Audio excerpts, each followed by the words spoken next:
Up for Israel Summit that the CRC has organized, and it's a culmination of a great effort on many of our volunteers. In 2011, the CRC launched Step Up for Israel to engage the community in education and advocacy to support Israel.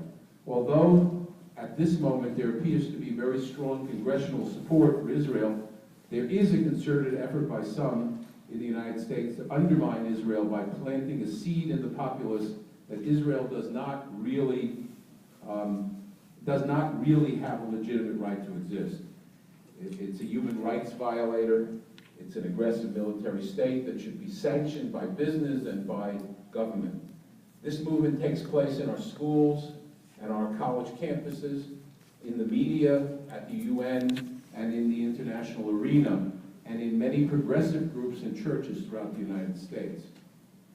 We in the CRC and the Federation community are making efforts to assist the Jewish community at large to be educated and informed about the facts related to Israel and the effective technique for speaking with those who we call vulnerable populations. We call them vulnerable because the research suggests that 70% of the people in the United States are not knowledgeable about Israel and therefore can be influenced either for or against Israel. We also know that people are most influenced on how they think about Israel when they speak with a Jewish person on what the country means to them and when they learn Israel's efforts for peace. You will hear more about that today, as well as what we do, what you can do in Greater MetroWest. Today's program is slightly different from the past years, as we have decided to focus the majority of the program on pressing international issues, concerns that are priority for the U.S. foreign policy and the security related to Israel. Concerns that we have at the local level may be asked to mobilize the community around us. Before I begin, I'd like to thank a few people who made this morning possible, this day possible. I want to thank Elliot Mathias, our new chair of the CRC Israel and World Affairs Committee, Sarit Katz, the CRC chair for Advocacy, David Dranikoff, Media Past Chair for Israel and World Affairs, Lynn Lee, the CRC Communications Chair, Arthur Dubroff, the co-chair of the American Jewish Committee's Middle East Task Force, Melanie Roth-Gorelick, CRC Director, who is the person who operates behind the scene, and I always have to thank Melanie, and the rest of her staff, Hillary Levine, CRC Associate, Mara Gelman, CRC Assistant, Ilana Greenberg, AJC Assistant Director for Programming, and Amy Hollander, AJC Assistant Director of Communications and Outreach. And I'd like you to give them all a round of applause. A lot of effort went into preparing today's program, and as you will see, you will be hearing from some of the world-recognized experts on these topics. I also want to draw your attention to the Israel Matters exhibit that was donated to the CRC by Ed Meinhardt via the Silverman Foundation, located back in the corner. This exhibit will go to the Talk Israel College retreat, which will take place the first week in November, where we bring together 70 college students in New Jersey for a Shabbat, for advocacy training, and some fun. The exhibit is available to travel to your local town or school, and for more information on how you can get this exhibit in your local location, contact the CRC. I also want you to know that in your packets there's a very substantive advocacy material that you can take with you to learn and study and hone your skills. This morning we have a full program. We'll take you to Egypt and Syria in the Middle East, and then to Iran. This will be followed by a branding Israel session and what you can do to engage in advocacy locally. And then we have the honor of having a special closing by Gil Troy. Afterwards, we'll be running 3 advocacy workshops simultaneously between 1:30 and 2:30. And the topics are diplomatic advocacy, media response, and how to speak effectively to counter delegitimization against Israel. Those are the 3 sessions to choose from. We encourage everyone to stay, pick one of those 3, and learn a little bit more. For those who have pre-ordered lunch, you'll be able to pick it up outside the conference room at the end of this program. Our CRC efforts are based on the hope that we can galvanize community members to be educated and comfortable and inspired to speak up for for Israel and to step up for Israel. We have created a multitude of programs and opportunities for volunteers who want to become active. If you see any of our CRC staff, they'll be more than happy to get you involved.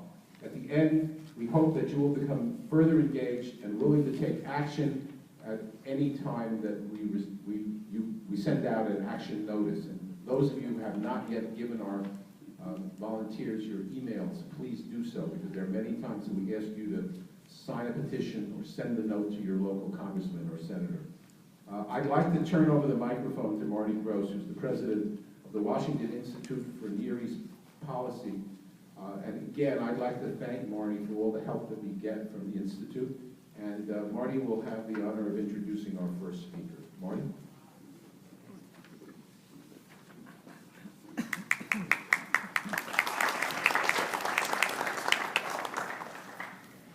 Thank you very much. I just want to applaud the sponsors of this day because it's very timely.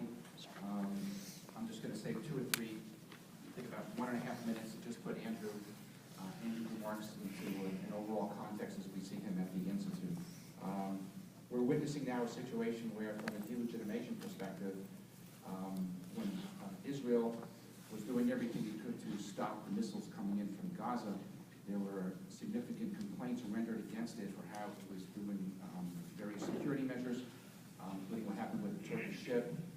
Over the last couple of months, the Egyptian military has closed 750 tunnels leading from the Sinai to Gaza. We haven't heard a thing, which makes one believe whether the complaints initially were about what was happening to the Palestinians as opposed to what the Israelis were doing. So you can just give that some thought. I think it fits into the spirit of what we're talking about today. Andrew Taylor is going to talk about Syria. It's an extremely important topic. Right now, when we look at the Middle East, we're seeing the spread of Iranian influence, especially with Syria and Hezbollah. We're seeing a potential massive increase in Iranian capabilities as we watch the nuclear program. We're seeing the United States viewed as a receding power, with the president basically going to international institutions to try to solve these conflicts and talking about a pivot to Asia. We are witnessing a significant drop in U.S. credibility after the last-minute decision by the president to not use military action against Syria for the use of chemical weapons, even after he had told the Israelis they should expect that. In Syria, both sides now oppose us, and in Egypt, both the military and the Muslim Brotherhood essentially are not very happy with us. Okay? Into this environment of significant problems, Andrew Taylor is going to talk about Syria. You have his bio in your materials.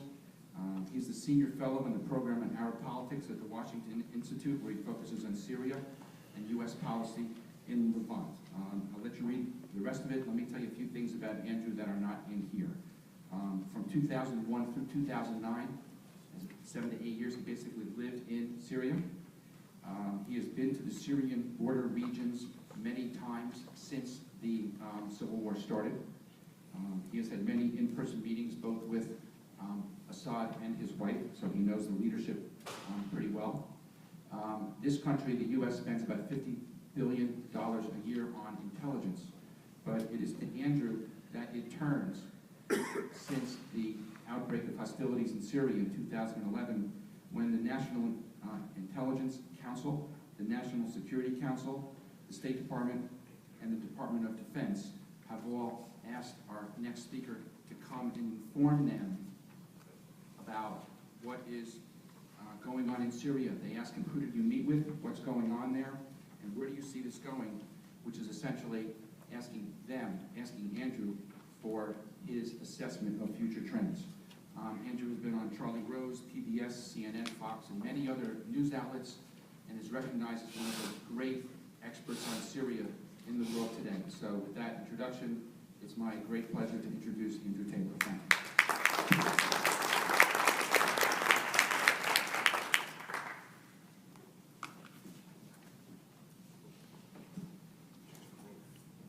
Thank you so much, Marty.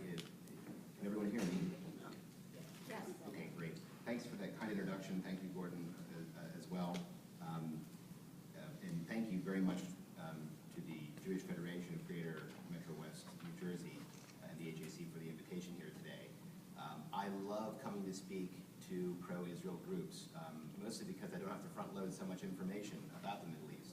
You all care about it. You all read about it. And so it makes my job a little bit easier. Syria is really never an easy job, however. But I'm really pleased to be part of such a great also program today. I can clearly see that you have some of Washington's best experts here with you today to talk about sanctions on Iran or various aspects of their nuclear program. So I'm going to hope to lead off the discussion here with something a little bit broader, and we'll, I think over time go into something more narrow. The focus of my talk this morning is about chaos in the Middle East, and is it a threat or an opportunity? It's an interesting question. There are for sure plenty of threats coming out of the Middle East today. Some of them are on the strategic sense, like Iran's nuclear program, for example, but others are off in the shadows. They're covered in the media, but they're different in terms of their nature. Change continues to sweep the Middle East more than it ever has. I lived in the region about 14 years overall. About 7 or 8 of those years were in Syria. During that time, there really weren't very many changes in regimes, or any kind of changes in government at all.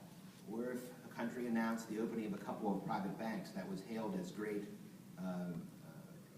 moments in reform in the Arab world, even though in another country it would be something that would be normal and everyday. However, the toppling of the Ben Ali regime in Tunisia, the Mubarak regime in Egypt, and the bloody Gaddafi regime in Libya were nothing less than seismic shifts in which regimes were not regimes suddenly disappeared that were not measured in years but decades in power. It's not just that these regimes were repressive, they certainly were, and brutal. They were also incredibly inelastic. They were unable to deal with political reform, but also basic economic reforms in the country, and social reform as well. Now, why does this really matter to us here in the United States? Well, in the case of a country like Egypt, or in the case of a country like Syria, where our government is openly engaging with the leaders of those countries, during those times of engagement, oftentimes we would hail those leaders for bringing about reform in their countries when they were doing anything but.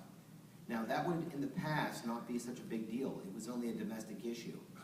But the lack of reform, the inelasticity of those regimes, was one aspect of another part of the formula. And that the other part of the formula was that those countries had some of the most rapidly changing demographics in the world, not just in the Middle East alone. For example, in the case of Syria, a previous massacre in the city of Hama in 1982 led to a massive lockdown in the country. It was in the 10 years after that lockdown that Syria experienced one of the most rapid birth rates in the entire world, sub-Saharan African levels of reproduction. And the fact of the matter is that for many of these regimes, their populations just got outside of control.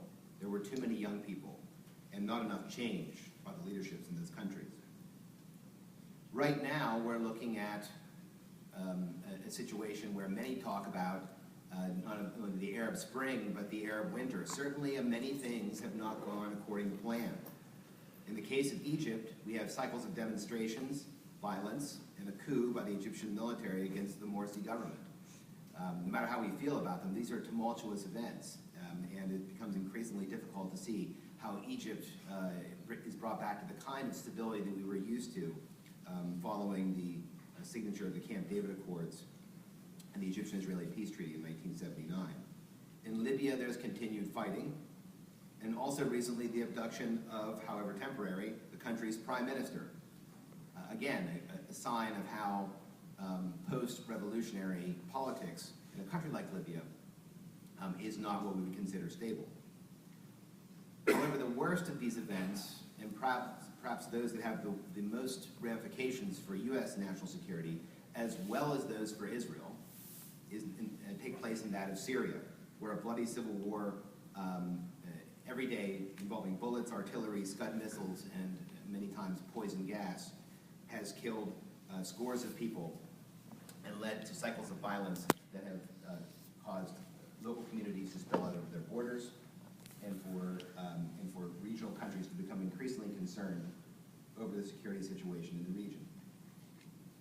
Death tolls in Syria now reach about 120,000 killed. That's about Bosnia, but it's taken about half the time to reach it. So it's kind of like the former Yugoslavia at twice the pace. And the former Yugoslavia is about 23 million, Syria's population is about 22.5 million, so they're roughly the same. But the breakdown of Syria is not like the former Yugoslavia, which broke down into distinct countries, which were later recognized, with the exception, of course, of Bosnia, which was a much more messy affair, much more localized. Syria's division is something closer to Somalia, in the sense that the country is broken into, in the case of Syria, 3 parts, and in each one of these parts, it's not just that US-designated terrorist organizations are present, but they're also ascendant. You've heard a lot about the Assad regime and its use of chemical weapons on its own population a number of times throughout the last year, according to US intelligence estimates. But what we perhaps didn't notice, probably because we were busy watching so many other things taking place across the Middle East, is that the regime in Syria was able to come back as a result of direct involvement by the IRGC Quds Force and Hezbollah battalions coming across the border from Lebanon. Ladies and gentlemen, Iran intervened in Syria directly to stabilize the Assad government. Those efforts, combined with the firing of Scud missiles and the use of chemical weapons, allowed President Assad not only to hold on, but also to extend his rule over a divided Syria in ways that he hadn't been able to do so in the last few years. So Iranian power is expanding in the Levant while all of this is going on. And it's not just indirect Iranian power, but it's direct Iranian power. And by the way, you don't have to take Andrew Taylor's word for this. The web is now full of videos, even a documentary in Farsi, talking about sending Shia fighters to fight in the Syrian city of Aleppo. Very much like something you would see on PBS or elsewhere. Now, if I could tell you that the news from the rebels, who the United States backs, was something, the news was good, I wish I could tell you that. At one time in the conflict, the news was good. I had the opportunity to meet, as Marty mentioned, with a number of members from the Syrian border regions, with a number of members of the Free Syrian Army, which is a sort of general term for those forces that are fighting against Assad. At first, they were either defectors from the Syrian military or local people who were fighting against the Assad regime. But over time, those forces were not backed sufficiently, specifically to take down the Assad regime. And those forces were either the localized or the countrywide Free Syrian Army battalions. The Obama administration, over time, extended a covert program to assist those groups, but kept a hands-off approach to trying to deal with the Syria crisis, hoping that some sort of diplomatic solution was around the corner. It didn't occur. For nearly 2.5 years, the Obama administration hoped that there would be a diplomatic solution when one was not readily available. And instead, a number of America's adversaries from the Arab Gulf and North Africa entered the fray and began supplying a number of those rebel forces, both in terms of money and material and weapons. So unfortunately, among the rebel groups now, Al-Qaeda affiliates, 2 specifically, one called Jabhat al-Nusra and one called the Islamic State of Iraq in the Sham, are now in the ascendancy in rebel-controlled areas. And finally, in the Kurdish-controlled eastern corner of the country, the PYD, which is the local variant of the PKK, the Kurdistan Workers' Party, another designated US-designated terrorist organization, is firmly in control of that area. So in a policy sense, we've gone from a Syria that was one of the founding member of the 1979 list of state sponsors of terrorism, to a Syria divided into 3 parts, in which terrorist organizations are very active, and the fight between Sunni and Shia is becoming, is growing at a rapid pace. That has led to 2 major developments. One is that half of Syria's population now is on the move. It's It's moving outside of Syria's borders into neighboring countries. Neighboring countries, even a number of refugees even come across to Israel to accept medical treatment. But a majority, the lion's share of those, go to Jordan, Lebanon, Turkey, Iraq, and they even end up over in Egypt and beyond. Now Europe is accepting some of those refugees. The problem is, of course, that these refugees are now displaced persons for long periods of time, very much like the Palestinian populations after 1948, in the sense that the regional parties are unable to come to some sort of accommodation. They're unable to find some sort of more permanent status, and they've started laying cement footers and building permanent structures throughout northern Jordan. With so many Syrians, when you go to northern Jordan or you go into Lebanon or southern Turkey, all you meet are Syrians, and they're not all in the camps. Many that you see on television are in the camps. They're reasonably well taken care of, but many, many more are not well taken care of. They're just wandering the areas, the border regions of Syria. What's happened over time is that as a country like Syria has broken down, there's been a growth in what I and a number of others in Israel call ungoverned spaces that are now adjacent to Israel's borders, in which terrorist groups thrive. Perhaps the one that is best known, and it's maybe ungoverned spaces light, depending on how we look at it, concerns the Sinai and all the activities there. And I know there are many of you here in the audience that follow this much more closely than I do. But I can tell you from inside of Syria that in regime-controlled areas, the situation is very chaotic, and in rebel-controlled areas, it's extremely chaotic. And from a policy perspective, it's very difficult to know for the United States or for Israel what to do. In the old days, it would simply be a matter of inviting the leader of a country to a peace conference and trying to engage them about improving security in those areas. But the problem is that those states don't have control over all of their territories. In those areas, we have groups now that are threatening not only American security in a broader sense, but directly Israel's security. Many of the Sunni extremists, as well as the Shia extremists who have come to aid different sides in the Syrian war, all have narratives concerning the destruction of Israel. And one of my colleagues, Aaron Zellin at the Washington Institute, deals with this extensively. So from a policy perspective, it's very, very difficult, especially sitting here in the United States, to look at a chaotic Middle East and think, what can you do? Well, I have a couple of suggestions for you. It's true that we have many threats, and I've outlined some of them here coming from Syria today. We'll have a chance to discuss this. But there are certain things that you can do to help improve, I believe, the Obama administration's abilities and willingness, most importantly, to deal with these issues. And my short answer to you is demand more bandwidth. Now, what do I mean? No, it's not your crappy internet connection at home that you've been struggling with. I know I've been struggling with Comcast. I don't know what you've been struggling with. But too often, and I know this from direct experience, the White House has said privately to Israeli leaders and advocates, we only have so much capacity. The American public is too war-weary. We only have so much bandwidth.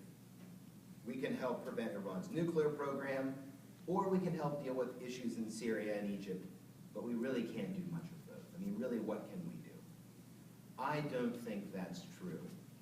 I think that what they're doing is putting Israel and its advocates in an unfair dilemma where it's forced to choose when actually the threats from both Iran's nuclear program and the conventional threats surrounding Israel are growing at the same time. Again, if this was the old days, when I first went to the Middle East, I would say to you, and I would say, well, perhaps a peace summit somewhere, and there's one being planned in Geneva for Syria, would be able to deal with this problem.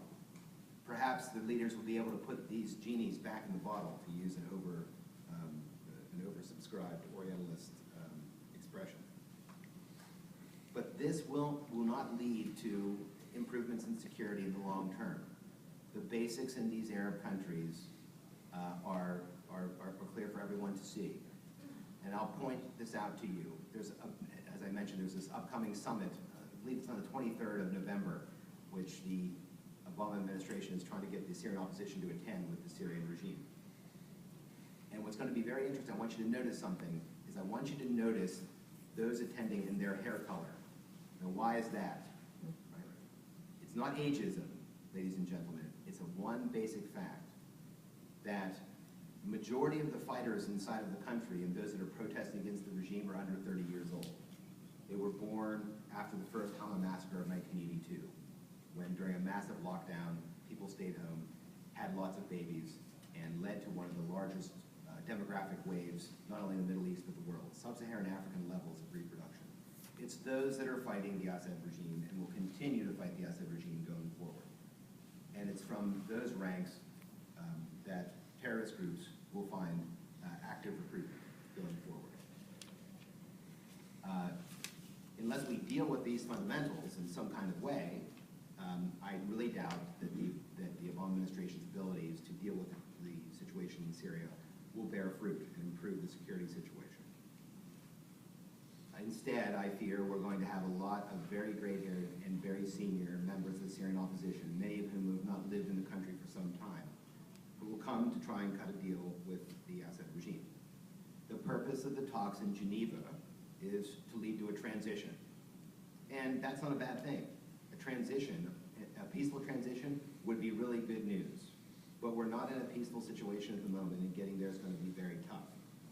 But the basis of Israel's security, in terms of the Syria crisis, as well as that of U.S. interests, rests in a real transition in Syria, not a fake one, not a papered over one. I've observed 2 Syrian elections in my life under the Assads. The first one was won by President Bashar al-Assad by 97.25% of the vote. And the second one I observed was by 97.65% of the vote. The reason why you're laughing is it's a bad joke.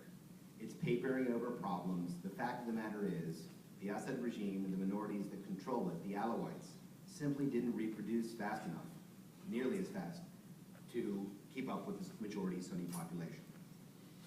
Until we deal with a real transition in the country, which has President Assad and his cronies stepping aside, security is not going to come out of this situation. And we're going to lead to something where we allow Assad to hold on. He's dependent more than ever before on Iranian assistance and Iranian arms and the direct influence of Hezbollah. And at the same time, he's not strong enough to retake the rest of the country.